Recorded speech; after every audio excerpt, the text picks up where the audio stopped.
Hello दोस्तों, आपका हमारे YouTube चैनल में स्वागत है। आज हम देखेंगे खूनी बस की कहानी। रात के घने अंधेरे में एक सुनसान सड़क के किनारे खड़ी एक पुरानी बस, उसकी टूटी फूटी खिड़कियों और धुंधले शीशों के पीछे से झांकती लाल चमकती आंखें। उस बस के बारे में पूरे गांव में एक खौफनाक कहानी मशहूर थी। कहा जाता था कि जो भी उस बस में चढ़ता है वह कभी लौटकर वापस नहीं आता। ये कहानी पीढ़ियों से गांव वालों में सिहरन पैदा करती आ रही थी। लेकिन जैसे जैसे समय बीतता गया, लोग उस कहानी को महज एक अफवाह मानने लगे। गांव के एक छोटे से स्कूल के विद्यार्थी अनिकेत, उसकी दिलचस्पी हमेशा से भूत प्रेत की कहानियों में रही थी। वह गांव के बुजुर्गों से अक्सर पुरानी कहानियां सुना करता था, लेकिन खूनी बस की कहानी ने उसके दिल में एक अजीब सा जिज्ञासा पैदा कर दिया था। वह बस एक पहेली थी जिसे वह हर हाल में सुलझाना चाहता था। एक दिन अनिकेत ने अपने दोस्तों राहुल, स्नेहा और विकास को उस बस की कहानी के बारे में बताया और उन्हें उस बस को देखने जाने के लिए मनाने लगा। शुरू में वे सब डर गए, लेकिन अनिकेत की लगातार कहानियां सुनाने और उसे एक साहसिक कारी के रूप में प्रस्तुत करने से वे तैयार हो गए। आखिरकार उन्होंने तय किया कि वे एक रात उस बस में जाकर देखेंगे कि वहां वास्तव में क्या है। रात का समय था और चारों दोस्त गांव के बाहर उस सुनसान सड़क की ओर बढ़ रहे थे जहां वह पुरानी बस खड़ी थी। चारों के दिलों में डर था, लेकिन अनिकेत की उत्सुकता ने उनके कदमों को थमने नहीं दिया। दूर से बस का आकार दिखने लगा। वह जर्जर बस सच में किसी भयानक चीज की तरह दिखाई दे रही थी। उसके चारों ओर की हवा में एक अजीब सी ठंडक थी, जैसे वह पूरी जगह किसी अज्ञात शक्ति के प्रभाव में हो। जैसे ही वे बस के पास पहुंचे, अचानक हवा तेज हो गई और आसपास के पेड़ों की शाखाएं जोर जोर से हिलने लगीं। एक क्षण के लिए सबकी धड़कनें तेज हो गई, लेकिन अनिकेत ने दरवाजा खोलने का निर्णय लिया। दरवाजा जंग लगा हुआ था, पर थोड़ी कोशिश के बाद वह खुल गया। अंदर का दृश्य और भी डरावना था। पूरी बस के अंदर धूल की मोटी परतें थीं, जैसे उसे सालों से किसी ने नहीं छुआ हो। उनके अंदर घुसते ही दरवाजा जोर से बंद हो गया, मानो किसी ने बाहर से धक्का मारा हो। सबके दिलों में डर का संचार होने लगा। चारों की नजरें एक दूसरे से मिल रही थीं, लेकिन किसी के पास इस डर को व्यक्त करने के लिए शब्द नहीं थे। वे बस के अंदर धीमे धीमे आगे बढ़ रहे थे। हर कदम जैसे भारी पड़ रहा था।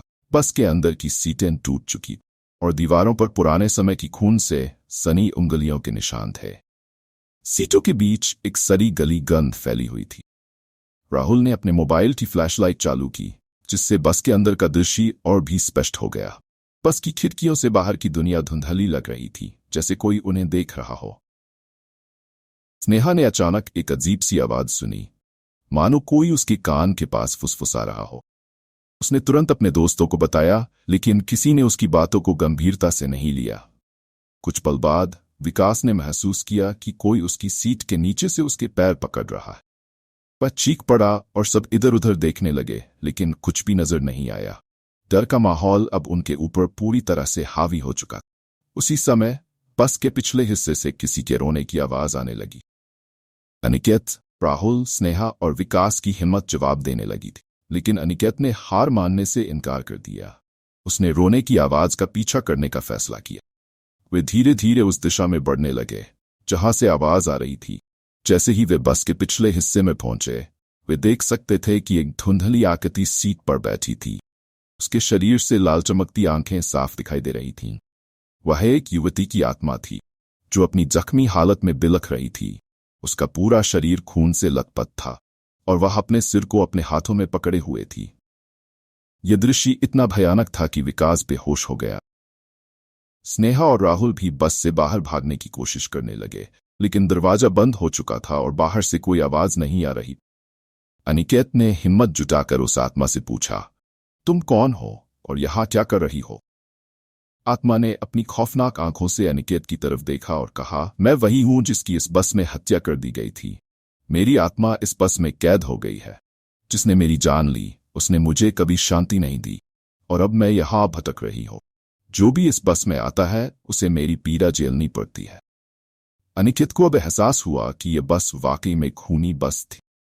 यह आत्मा उन सभी को अपने साथ ले जाना चाहती थी। उसने आत्मा से पूछा, हम तुम्हारी मदद कैसे कर सकते हैं? आत्मा ने कहा, मुझे न्याय चाहिए। जो अपराधी है उसे सजा मिलनी चाहिए, तभी मेरी आत्मा को मुक्ति मिलेगी। अनिकेत ने किसी तरह विकास को होश में लाया और तीनों दोस्तों ने एक योजना बनाई। वे आत्मा से उसकी हत्या के बारे में सारी जानकारी लेने लगे। आत्मा ने उन्हें बताया कि उसकी हत्या करने वाला कोई और नहीं बल्कि गांव का ही एक प्रतिष्ठित व्यक्ति है, रोमेरो, जो अब भी खुलेआम घूम रहा है। अब उन चारों का मकसद आत्मा को न्याय दिलाना था। उन्होंने तय किया कि वे किसी तरह इस हत्यारे की सच्चाई को उजागर करेंगे, लेकिन आत्मा ने उन्हें चेतावनी दी कि ये कार्य बहुत जोखिम भरा होगा और अगर वे सफल नहीं हुए तो उनकी भी वही हालत होगी जो उसकी हुई थी। अगले दिन वे गांव लौट आए और उस व्यक्ति के खिलाफ सबूत इकट्ठा करने लगे, लेकिन वह व्यक्ति बहुत ही चालाक था और उसने उनकी हर कोशिश को नाकाम कर दिया। जब वे निराश हो गए तब उन्होंने आत्मा से मदद मांगी। आत्मा ने उन्हें बताया कि उसकी हत्या के समय उसके पास एक महत्वपूर्ण सबूत था जो अब भी बस में छिपा हुआ है। वह सबूत उसकी डायरी थी जिसमें उसने उस व्यक्ति के सभी काले कारनामों का जिक्र किया था। अनिकेत और उसके दोस्त फिर से बस में गए और उस डायरी को खोज निकाला। डायरी में लिखी बातें पढ़कर सबके होश उड़ गए। वह व्यक्ति सच में एक बहुत बड़ा अपराधी था जिसने कई निर्दोष लोगों की जान ली थी।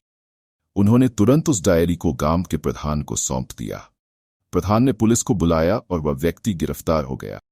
न्यायालय में उसे अपने अपराधों के लिए आजीवन कारावास की सजा मिली। जैसे ही उसे सजा मिली, आत्मा को भी मुक्ति मिल गई। उस रात अनिकेत, राहुल, स्नेहा और विकास ने सपना देखा जिसमें वह आत्मा मुस्कुराते हुए उन्हें धन्यवाद कह रही थी। उन्होंने बस से उस आत्मा को जाते हुए देखा। उसके चेहरे पर शांति थी और वह धीरे धीरे हवा में घुलकर गायब हो गई। वह बस अब भी उसी सड़क के किनारे खड़ी थी, लेकिन अब उसमें किसी खौफनाक घटना की कोई छाया नहीं थी।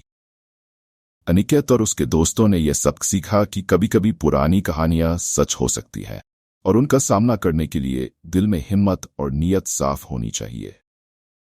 गांव वालों ने उस बस की कहानी को हमेशा के लिए अपनी यादों में संजो लिया।